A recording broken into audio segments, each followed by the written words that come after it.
اللہ نے فیصلہ کیا ہے کہ عبادت تو اللہ کی ہوگی، لیکن احسان اور نیکی سب سے زیادہ والدین کے ساتھ ہوگی۔ یہاں میں پیغام دینا چاہتا ہوں، جو نوجوان نسل، نیو جنریشن والدین کو مصیبت سمجھتے ہیں، انہیں یقین کر لینا چاہیے کہ دنیا کی مصیبتوں کو دور کرنے کا سب سے آسان اور سب سے خوبصورت ٹول ہے تو وہ والدین ہیں۔ ان سے دعائیں لو، ان کی خدمت کرو، ان کے آرام کا خیال کرو، دنیا کی ہر مصیبت اللہ ذوالجلال دور فرمائے۔ ساری زندگی کما کما کے والدین بچوں کو جوان کرتے ہیں، کس طرح ان کے نخرے پالتے ہیں۔ جو ہی جوانی کو چڑھتا ہے تو پھر کہتا ہے میری فیوچر پلاننگ، اب میں اپنی مرضی سے کچھ کروں گا نا، اب میری جیب سے 1 روپیہ بھی والد یا والدہ نہیں لے سکتی۔ یہ وہ بدلہ ہے جو ہمیشہ نکارہ لوگ اپنے والدین کو دیتے ہیں۔ رسول اللہ صلی اللہ علیہ وسلم کے پاس ایک نوجوان آیا، ان رجلا اتى رسول اللہ صلی اللہ علیہ وسلم یخاصم اباہ فی دین علیہ۔ اللہ کے رسول کے سامنے جھگڑا پیش کیا۔ جھگڑا کیا ہے؟ والد کے بارے میں، اس پہ قرض آ گیا ہے، یہ کیوں قرض لیتا ہے، کیا مسئلہ ہے؟ انہ یجتاح مالی، یہ میرا مال لے لیتا ہے۔ آپ صلی اللہ علیہ وسلم نے فرمایا انت ومالک لابیک، سنو، تم اور تمہارا مال تمہارے باپ کا ہے۔ بلکہ ایک لمبی روایت کے الفاظ ہیں، نوجوان نے اپنے باپ کی شکایت کی، ان ابی اخذ مالی، میرا باپ میرا مال لے گیا۔ آپ صلی اللہ علیہ وسلم کو جب شکایت پہنچائی تو انہوں نے کہا کہ اپنے باپ کو بلاؤ۔ باپ کو جب اطلاع ملی کہ بیٹے نے میری شکایت اللہ کے رسول تک پہنچا دی ہے، اس نے دل ہی دل میں کچھ باتیں کہیں، میں سمعت اذناہ، جو اس کے کانوں تک بھی نہیں آئی، لیکن علام الغیوب تو جانتا ہے۔ رسول اکرم صلی اللہ علیہ وسلم کی خدمت میں جب حاضری ہوئی تو آپ نے فرمایا بتائیے وہ کیا تم کہہ رہے تھے جب تمہیں اس بات کا پتہ چلا کہ شکایت آپ کی لگی؟ تو باپ بول اٹھا کہ اللہ کے رسول میں نے کیا کہنا تھا، غزوتك مولودا وعلتك يافعا تعل بما أجني عليك وتنهل إذا ليلة ضافتك بالسقم لم أبت لشكواك إلا ساهرا أتململ كأني أنا المطروق دونك بالذي ترقت به دوني فعيناي تهمل فلما بلغت السن والغاية التي إليها مدى ما فيك كنت أؤمل جعلت جزائي غلظة وفظاظة كأنك أنت المنعم المتفضل فليتك إذ لم ترع حق أبوتي فعلت كما الجار المجاور يفعل۔ اللہ کے رسول میں یہی کہہ رہا تھا کہ پہلے دن سے لے کے آج تک میں تمہیں خوراک دیتا رہا، بچپن سے لے کر میں نے تیری نگہبانی کی۔ تعل بما اجنی علیک وتنہل اذا لیلۃ ضافتک بالسقم لم ابت، بیٹے بیمار تم ہوتے ساری ساری رات بیدار میں رہتا، الا ساہرا اتململ، بیدار بھی رہتا سوچتا میں کیا کروں، میرے بچے کو آرام کیسے آئے گا۔ میں اس امید پہ تھا کہ ایک وقت آئے گا تم کڑیل جوان ہوگے، میرے دست و بازو بنو گے، کہ جو ہی تم جوانی چڑھے جعلت جزائی غلظة وفظاظة، تو نے ہر کڑوی بات اور سخت بات میرے ساتھ شروع کر دی۔ کأنک انت المنعم المتفضل، یوں لگتا تھا کہ میں آپ کے احسانات کے زیر بار ہوں، کہ آپ کے مجھ پہ بڑے احسانات ہیں، اس طرح یہ روب جما رہے ہیں۔ فلیتک اذ لم تر حق ابوتی، کاش تم اگر مجھے باپ نہیں سمجھتے تھے، نہ سمجھتے۔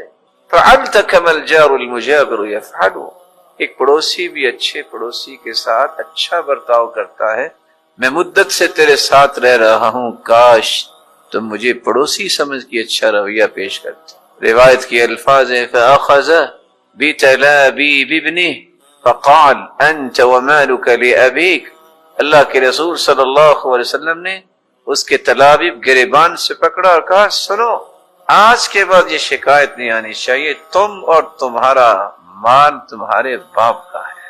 کاش نوجوان آج یہ بات سمجھے۔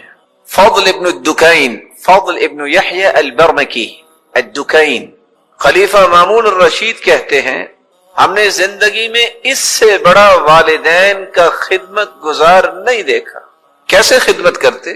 فضل ابن یحییٰ البرمکی، ان کے والد یحییٰ البرمکی بوڑھے تھے اور گرم پانی کے ساتھ وضو کرتے، جیسے کہ آج کل سردیاں۔ اتفاق ایسا ہوا باپ بھی جیل میں چلا گیا اور بیٹا بھی جیل میں چلا گیا۔ جیلر نے اس بات سے منع کر دیا کہ لکڑی اندر نہیں لے جا سکتے، رات ٹھنڈی ہے آگ نہیں جلا سکتے۔ بیٹے نے کیا کیا؟ باپ بوڑھا ہے، صبح تہجد بھی پڑھنی ہے، وضو بھی کرنا ہے، پانی لیا، پانی برتن میں ڈالا، وہ قمقم جس میں پانی گرم کیا جاتا ہے وہاں سے پانی لیا، جو چراغ تھا جہاں سے روشنی آتی تھی، ساری رات برتن لے کے کھڑا رہا کہ کسی نہ کسی طریقے سے پانی گرم ہو جائے، میرا باپ وضو کرے ٹھنڈے پانی سے، کہیں بیمار نہ ہو۔ اس بات سے بھی منع کر دیا گیا۔ صبح تک صرف اس لیے کھڑا رہا کہ کسی طریقے سے پانی گرم ہو جائے۔ بیان کرنے والے بیان کرتے ہیں کہ انہوں نے اس کو بھی بند کر دیا۔ بہت پریشانی ہوئی کہ میرا باپ ٹھنڈے پانی سے وضو کرے گا، کیا بنے؟ برتن میں پانی کو ڈالا اور اپنے پیٹ کے ساتھ رکھ کے جھکے رہے کہ چلو شاید اس طریقے سے ہی پانی کچھ گرم ہو جائے اور میرے والد جو ہے وہ ٹھنڈے پانی سے وضو نہ کریں۔ اور آج کیا پرواہ ہوتی ہے؟ آج تو یہ ہوتی ہے پرواہ کہ مجھے بس راحت ملنی چاہیے، باپ ہے یا ماں ہے، ان کی راحت کی کون پرواہ کرتا ہے؟ اسامہ بن زید رضی اللہ تعالی عنہ، مدینے میں کھجوریں بہت مہنگی تھی، 1,000 درہم تک ان کی قیمت پہنچ گئی، لیکن اسامہ بن زید اٹھے، کھجور کا درخت اتنا مہنگا ہونے کے باوجود اسے کاٹ دیا۔ پوچھا آپ نے یہ کیا کیا؟ کہا میری ماں کی خواہش تھی، میں اپنی ماں کی خواہش کو توڑ نہیں سکتا، اور وَلَيْسَ شَيْءٌ مِّنَ الدُّنْيَا تَطْلُبُهُ أُمِّي أَقْدِرُ عَلَيْهِ إِلَّا فَعَلْتُ، اگر اس سے کوئی مہنگی چیز بھی میری والدہ طلب کرتی تو میں اس کو بھی پورا کرتا۔ آج ایک خواہش کو چھوڑنے کے لیے کوئی تیار نہیں ہوتا کہ ماں نے کہہ دیا ہے یا باپ نے کہہ دیا۔ والدین کے ساتھ حسن سلوک وہ کرتا ہے جو ان کی خدمت میں کمی نہیں کرتا۔ ایک شخص کے ماں باپ تو فوت ہو گئے، جب اس سے پوچھا گیا کہ آپ اپنا بجٹ کیسے بناتے ہیں، ماہانہ اخراجات کو کیسے ترتیب دیتے، اس نے تفصیل لکھی اور اس میں لکھا تھا کہ یہ میرے والد کا، یہ میری والدہ کا، یہ میری بیوی کا، یہ میرے بچوں کا، یہ یوٹیلیٹی بلز ہے۔ کہا کیا مطلب؟ یہ باپ کا اور ماں کا، تو آپ کے ماں باپ فوت نہیں ہوئے؟ کہا کیسی بات کر رہے ہو، والدین فوت ہو جائیں تو پھر ان کے ساتھ نیکی کرنا چھوڑ دیتے ہیں؟ یہ میں باپ کی طرف سے صدقہ کرتا ہوں، یہ میں ماں کی طرف سے صدقہ کرتا ہوں۔ آج یہ اولادیں کہاں سے ڈھونڈ کے لائیں جن کو اس بات کا احساس ہے کہ جنہوں نے ہمیں چلنا سکھایا، جنہوں نے سب سے پہلے ہمیں بولنا سکھایا، آج اگر وہ بیمار ہیں، ان کی ضرورت ہے تو ان کی ضرورت کون پورا کرے گا؟ جب والدین چل نہیں سکتے تو اولاد کو یہ یاد رہنا چاہیے کہ وہ وقت بھی تھا جب میں بھی نہیں چل سکتا تھا، مجھے بھی انگلی پکڑ کے چلانا انہوں نے سکھایا تھا۔ جب والدین اٹھ کے بیٹھ نہیں سکتے تو اولاد کو یہ یاد رہنا چاہیے وہ بھی وقت تھا جب لیٹے لیٹے میرا لباس تبدیل کر دیا کرتے تھے، آج میری باری۔ جب والدین بیٹھ کے بھی کھانا کھانے کے قابل نہیں رہتے، اولاد کو وقت یاد رکھنا چاہیے، لیٹے لیٹے بیماری کی حالت میں یہی والدین تھے جو چمچ کے ساتھ ہمیں دودھ اور دوائی کھلایا کرتے تھے، آج ہمارا وقت۔ وفی القصص عبر، کچھ قصتوں میں عبرت ہوتی ہے۔ ریاض کے اندر ایک شخص کی اہلیہ فوت ہو گئی، اس نے خواہش کی کہ میں اپنے بڑے بیٹے کے ساتھ رہوں گا، بڑے بیٹے نے ویلکم کیا۔ باپ چونکہ باپ ہوتا ہے، نقصان تو دیکھ نہیں سکتا، وہ گھر میں ہوتا کہتے بیٹا یہ فریج بند کر دو، کھلی رہے گی خراب ہو جائے گی، بیٹا یہ لائٹ جل رہی ہے اس کا خیال کرو، کیا فائدہ ایسے لائٹ زائد چل رہی ہے۔ یہ چیزیں نوجوانوں کو پسند نہیں آتی، اور خصوصاً جو ناز و نخرے میں پلنے والے ہوں اور پلنے والیاں گھر میں آئیں تو ان کو بھی پسند نہیں۔ بیوی آئی اور آ کے کہتی ہے خامد کو کہ دیکھو یہ چھوٹی چھوٹی بات پہ ٹوکنا شروع ہو گئے ہیں تو یہ ٹھیک نہیں ہے، کاش کہ اس نوجوان کو یہ سمجھ آتی کہ یہ جو مشورہ دے رہی ہے یہ ٹھیک نہیں ہے۔ اس نے کہا اچھا میں بات کروں گا، گرین سگنل ملا نہیں ہے، عورت جوان ہوئی نہیں، ہر ایک ایک ڈومین ہے، ہر ایک ایک دائرہ ہے، ہر ایک ایک زاویہ ہے، ہر ایک ایک احترام ہے، وہ نہیں ختم ہونا چاہیے۔ اس کا کیا کام ہے والدین پہ اعتراض کرنا؟ اور ہو بھی بات صحیح. پھر ایسا ہوا آخر ایک دن آ کے کہتی الا انا الا ابوک، یا اس گھر میں میں رہوں گی یا تمہارا باپ رہے گا. اب شیر دل تو خود ہی بنایا تھا خاموش رہتے ہوئے. کاش کہ وہاں بھی یہ توفیق ملتی بیٹے کو اور کہتا سنو تم بھی رہو گی اور وہ بھی رہیں گے. اصول کی بات کرتا. یہ بات سن کے بیٹا اپنے باپ کے پاس پہنچا اور آ کے فضائل شروع کر دیے کہ تازہ ہوا جو ہے یہ انسانی زندگی کے لیے بڑی ضروری ہے. ڈاکٹرز کہتے ہیں کہ وائٹامن ڈی کی کمی ہو جائے تو پھر دھوپ بھی بہت ضروری ہے. تو میرا یہ خیال ہے کہ جو ہمارے صحن میں یہ جو مکان ہے جیسے سرونٹ کوارٹر بنے ہوتے ہیں تو اگر ہم وہاں منتقل آپ کی چارپائی کر دیں تو آپ کو تازہ ہوا بھی ملے اور دھوپ بھی ملے تاکہ آپ کی صحت ٹھیک ہو. اگر تازگی اور دھوپ کی اتنی ضرورت ہے تو خود منتقل ہو جاؤ. باپ کیوں کر رہے ہو؟ یہ مت سمجھیے کہ والدین کو سمجھ نہیں آ رہی ہوتی کہ یہ کیا کہہ رہے ہیں. کچھ سمجھ آ رہی ہوتی. کہا ٹھیک ہے بیٹا منتقل ہو گئے. وہ جو انٹرفیرنس کا خطرہ تھا کہ اب ہمارے کاموں میں کوئی دخل اندازی نہیں کرے گا اب تو نہیں ہوگی. باپ کے لیے وہی ایک کٹوری خاص کر دی گئی جس میں سالن جس میں روٹی جاتی تھی. جیسے ہی دنیا میں آج رواج چل رہا ہے کہ یہ بوڑھا ہو جائے اس کی کوئی قیمت نہیں، جبکہ شریعت کیا کہتی ہے اتنی جوان کی قیمت نہیں جتنی بوڑھے کی. من لم یرحم صغیرنا ویعقر کبیرنا فلیس من.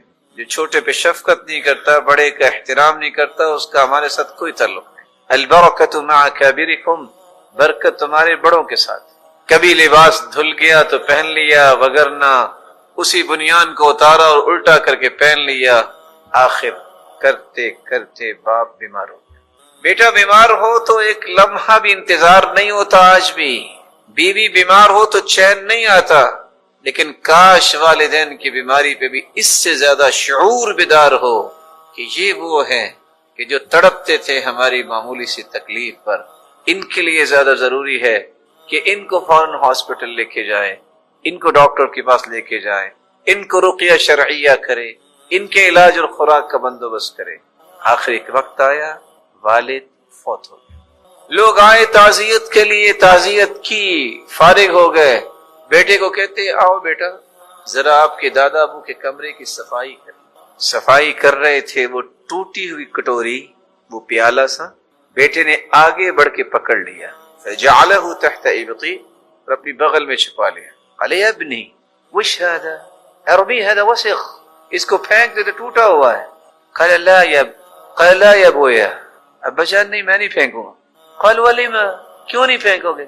قال عندما کبرت احط لك اکلک، ابا جان جب آپ دادا ابو جتنے ہوں گے تو میں بھی آپ کو اس میں ہی کھانا دیا. من الذي انطقا، کس نے اس بچے کی زبان پہ یہ کلمات جاری کیے؟ هو اللہ. اس وقت اس کو سمجھ آئی کہ یہ میں نے کیا کر لیا. لیکن قد فات الاوان، وقت گزر چکا تھا، اب کچھ فائدہ نہیں. اب وہ کمرے میں گیا، اسی چارپائی پہ لیٹ رہا ہے. اچھا یہاں میرے باپ تھے، اب کیا فائدہ؟ اب یہ سارے مسائل کرنے کا کیا فائدہ؟ وقت ہے آج اس نعمت کی قدر کی جائے اور دنیا کا سب سے بڑا شرف سمجھا جائے کہ میں جتنا بھی مال خرچ کر سکتا ہوں ان پہ مال خرچ کروں. ان کو کس طرح راحت مل سکتی ہے. آپ نے یہ قصہ سنا ہوگا کہ ڈاکٹر کے پاس ایک شخص اپنی والدہ کو اٹھا کے لایا اور وہ گالیاں دے رہی، اس کے چہرے کو نوچ رہی ہے، اس کے کپڑوں کو کھینچ رہی ہے. پوچھا یہ کون ہے؟ کہا یہ میری ماں ہے. کہا یہ کیوں کر رہی ہے ایسا؟ کہا یہ بچپن سے بیمار تھی، ان کی شادی صرف اس لیے کی کہ شاید یہ ٹھیک ہو جائے، لیکن ان کی بیماری درست نہیں ہوئی. میرے باپ نے اسے طلاق دے دی اور میں اکیلا بیٹا ہوں. جب سے مجھے ہوش آئی ہے میں اسی طرح ان کو اٹھا کے چلتا ہوں اور میں اسی طرح ہی ان کو کھانا کھلاتا ہوں. یہ مجھے مارتی بھی ہے. کہا تو یہ آپ کی بات سمجھتی ہے؟ کہا نہیں.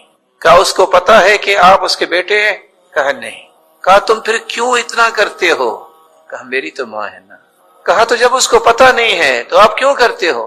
قال ما كان ربك نسيا، میرا رب تو بھولا ہوا نہیں نا، اس کو تو پتا ہے نا میں بیٹا ہوں، میں نے اپنی ماں کی خدمت کی. والدین کے ساتھ حسن سلوک کرنا، اس کا دوسرا مظہر یہ ہے کہ آپ ان کی حد المقدور خدمت کریں. حیوہ ابن شریح، حیوہ ابن شریح، یہ بیٹھے ہیں علماء محدث، حدیث پڑھا رہے ہیں. حدیث، والدہ بیمار ہے، بیماری بھی ایسی کہ سمجھ نہیں آتی کہ کیا بات کرنی ہے اور کہاں کرنی. گھر سے اٹھتی ہے, جہاں حیوہ ابن شریح حدیث پڑھا رہے ہیں, کہتے یا حیوہ یا حیوہ, قالت نعم یا اماں, جی میری ماں, اٹھو میری مرغیوں کو دانہ ڈالو. سوچنے کی بات ہے, گھر میں والدہ گرامی ہے, گھر میں مرغیاں ہیں, وہاں ان کو دانہ خود بھی ڈال سکتی تھی, سوچنا ہے. لیکن والدہ گرامی آئی جہاں وہ حدیث پڑھا رہے ہیں اور کہتی اٹھو میری مرغیوں کو دانہ ڈالو. کہا میرے بیٹو, ماں کی بات ماننا واجب ہے اور حدیث پڑھانا یہ نفل ہے. آپ یہاں ہی رکو, میں پہلے اپنی ماں کی یہ بات مان کے پوری کر کے پھر میں آگے حدیث پڑھوں. کیا آج ہو سکتا ہے؟ حیوہ ابن شریح نام ہے ایک بندار محدث کو کون نہیں جانتا. ماں سے اجازت طلب کی کہ میں پڑھنا چاہتا ہوں فلاں فلاں محدث کا. بیٹا ایک بات کہوں, کس لیے پڑھنا چاہتے ہو؟ اگر تو اللہ کی رضا چاہتے ہو, نیت خالص کر لو, جو قریب علماء ہیں ان سے پڑھ لو, اللہ برکت دے دے گا. اور ماں کی بھی خدمت کر لو, میں بھی ٹھیک نہیں ہوں. بندار محدث نے ماں کی بات مانی, پڑھنا شروع کیا. یہ کیسا وقت آیا, بندار محدث جن محدثین سے پڑھنا چاہتے تھے وہ بندار محدث سے ادب سیکھنے کے لیے آ گئے. کہا یہ میری ماں کی دعا ہے کہ بیٹا نیت خالص کر لو, برکت تو علم اللہ ذوالجلال نے دینی. والدین کے ساتھ حسن سلوک کا تیسرا مظہر یہ ہے, والدین کے آرام کا خیال کرنا, ان کے اوقات کا خیال کرنا. آج تعجب ہے, ہر بیٹے کا وقت تو اپنا خاص ہے, والدین کا کوئی وقت نہیں. جبکہ رسول اللہ صلی اللہ علیہ وآلہ وسلم کے صحابی بیان کرتے ہیں, صحیح بخاری کی روایت ہے 2333, اور یہ روایت میں کہوں گا نوجوانوں کو کہ ایک مرتبہ زندگی میں ضرور پڑھیں, اس میں بہت سارے سبق ہیں. بینما ثلاثة نفر یمشون, 3 لوگ جا رہے تھے, اخذهم المطر, بارش آ گئی, فآووا الى غار فی جبل, تینوں نے دوڑ لگائی اور ایک غار میں آ گئے. فانحطت على فم غارهم صخرة من الجبل, ایک پتھر اوپر سے گرا, لڑکتا ہوا غار کے منہ پہ آ کے گرا اور غار بند ہو گیا. فانطبقت علیہ, آپ ایک لمحے کے لیے سوچئے کہ غار بند ہو جائے اور پتھر بھی اتنا بھاری بھرکم ہے کہ اس کو کوئی اٹھا نہ سکے, وہ زندگی کی رمق باقی بچی ہوگی ان کے لیے. قال بعضهم لبعض انظروا اعمالا عملتموها صالحة للہ, یہ پہلا سبق ہے اس حدیث کا, میں جس کو پیش کرنا چاہتا ہوں اور آپ کو تھوڑی سی حرکت دینا چاہوں. ایک دوسرے کو کہنے لگے وہ عمل دیکھو جو آپ نے خالص اللہ کے لیے کیا. آج میں اور آپ کہتے ہیں نا, ہم نمازیں پڑھتے ہیں, ہم نے روزے رکھے, ہم نے نیکیاں کی, کہیں موت و حیات کی کشمکش میں آپ چلے جائیں گے تو پھر سوچئے گا کہ کون سا عمل خالص اللہ کے لیے کیا ہے, پھر غور کیجئے گا کہ کون سی چیز یاد آتی. فادعوا اللہ بها لعلہ یفرجها عنکم, وہ عمل اللہ کے سامنے پیش کرو کہ یا اللہ صرف تیری رضا کے لیے کام کیا, ہمیں آزادی دے دے. تینوں آدمیوں نے جو عمل اللہ حضور جلال کے سامنے پیش کیا اس کی تفصیل کیا ہے. ان میں سے ایک شخص وہ تھا, یا اللہ تو جانتا ہے کہ ایک شخص میرا پارٹنر تھا, جب حساب کیا تو میں نے اسے پیسے دینا چاہے, کام کرنے والا تھا, میں نے اسے جو دینا چاہیے وہ ناراض ہو گیا, وہ چلا گیا. وہ تو چلا گیا لیکن میں نے اس کے حق میں کوئی کمی نہیں کی, اسی کی اجرت سے جانور خریدے, کرتے کرتے کرتے ایک ریوڑ بن گیا. اے اللہ, ایک دن وہ آیا کہتا ہے میری اجرت دو,